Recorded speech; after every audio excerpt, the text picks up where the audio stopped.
It is March 2023. Silicon Valley Bank has just declared bankruptcy. The holding company, the FDIC, has taken over operations of the bank, and Silicon Valley Bank has failed. Other regional banks are now at risk of failure. They're needing to be bailed out by investors or other commercial investment banks that are loaning money to these regional banks. And there's the chance that the contagion of depositors withdrawing money from banks may spread to all of the banks throughout the banking system. So the question is, where as a company should you be keeping your assets? You just raised $100 million, $500 million, $1 billion. Where should you be keeping that money? You obviously want to keep it in a place where it's safe. And the answer is you should be keeping it at an institution that is not at risk of going bankrupt. Because if an institution you hold it in goes bankrupt, then you get tied up in bankruptcy court. The federal government occasionally will step in and guarantee the deposits of depositors, but you never are guaranteed that the US government will do that.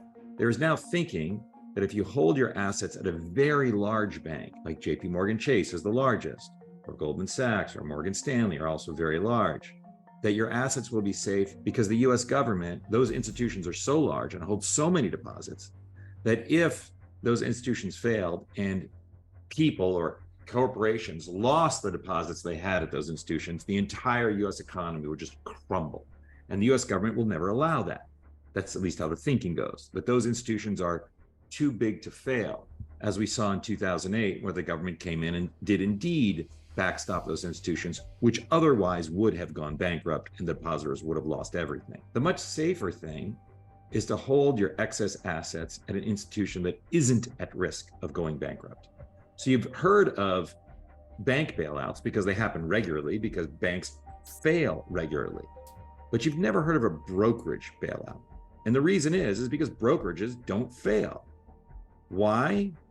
Because brokerages don't take your securities and lend them out or invest them on their own account, unless you sign a margin agreement.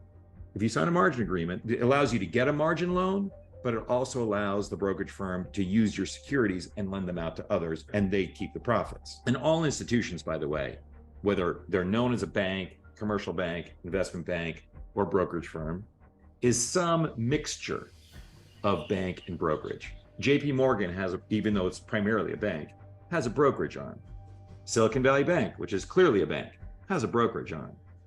Fidelity, which is mostly known as a brokerage firm, has a banking arm. They actually make loans. They make mortgage loans. That certainly Schwab does. They make margin loans. The question is, what percentage of the overall is brokerage versus bank? And within that brokerage, what percentage of the deposits have signed margin loans and therefore their securities are being loaned out? At a commercial bank like Silicon Valley Bank or JP Chase, primarily commercial, they loan out 100% of the deposits to others and therefore are inherently risky. At an investment bank like Goldman Sachs, which is both bank and more brokerage, they do hold brokerage assets for you, they almost universally get their clients to sign margin agreements. Therefore, they're lending out both the cash on the banking side and the securities on the brokerage side. And finally, institutions that are more brokerage, like Fidelity, Schwab, Brex, are, at least in my experience, do not have an account manager who's trying to get you to sign a margin agreement, whereas Goldman Sachs definitely has a relationship manager with you who's telling you you need to sign a margin agreement because it's such a great benefit for you. And of course, doesn't tell you that your securities are actually going to be loaned out by Goldman Sachs. So they're very convincing, these relationship managers. And most account holders at these investment banks do sign margin agreements.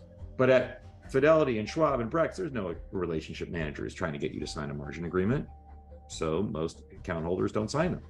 And whatever you do, you shouldn't sign one.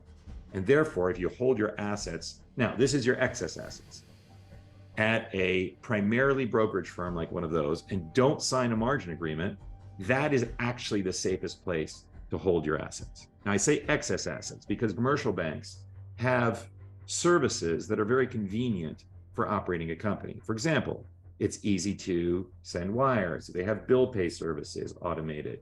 They have ACH transfer. They have ATMs. These are all things that are convenient for moving money around and paying your bills. So as an operating business or as an individual, You need to operate your life. You need to operate your business for whatever it requires to operate your business for 90 days. I consider working capital. That amount of money is fine to keep in a bank.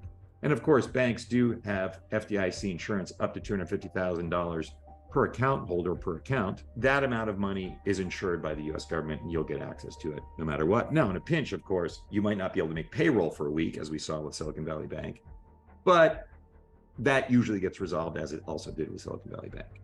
And of course, you'll have your excess assets at another institution, and therefore will always have access to those excess assets. So the excess assets are assets in it above and beyond working capital. Keep your working capital at a bank, that's fine. The excess you keep at a primarily brokerage firm like Fidelity, like Schwab, like Brex, etc. And then you have safety. Now, within the brokerage firm, there is still a small chance of a bankruptcy. Every business can go bankrupt, but it's very small chance. And in that case, your assets do get tied up in bankruptcy court unless you're holding US Treasuries. US Treasuries are exempt from bankruptcy processes and stay with the beneficiary. And therefore you have access to them all the time, even if for some very unlikely reason, your brokerage firm goes into bankruptcy, which hasn't happened, frankly.